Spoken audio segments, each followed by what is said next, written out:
you face. Dr. Zakir, relating to women now, are women allowed to pray the taraweeh in congregation in the masjid?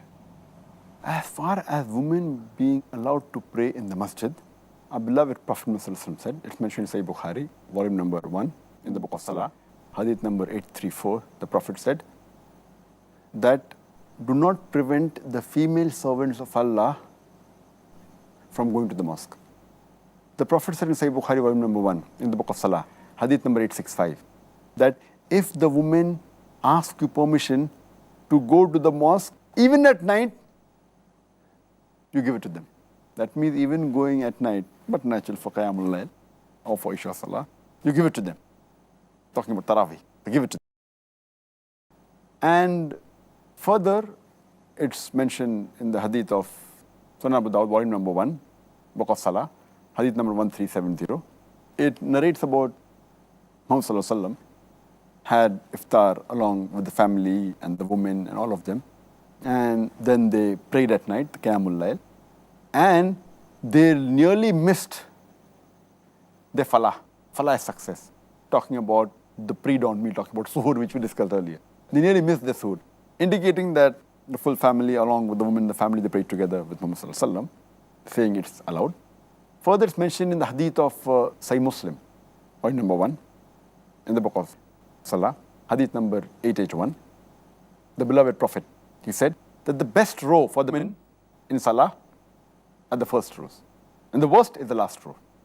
The best row for the women are the last rows, and the worst rows are the front rows. That means the women can go in the mosque to offer Salah, even Qiyamul Layl.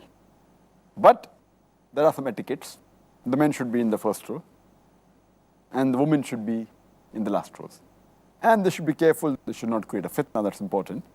Not have, where sometimes ladies come with all glamorous dresses, and they wear adornments and ornaments, etc. As the Quran says in Surah Nur, chapter number 24, verse number 31. Say to the believing woman that she should lower her gaze and guard her modesty, and display not her beauty except what appears ordinarily of, and draw her veil over the bosom. That means unnecessary, too much of glamour, ornaments, etc. And Quran says in Surah Ahzab, chapter 33, verse 59, that, O Prophet, tell your wives, your daughters, and the believing women, when they go abroad, when they go out, they should put on the jilbab, the cloak.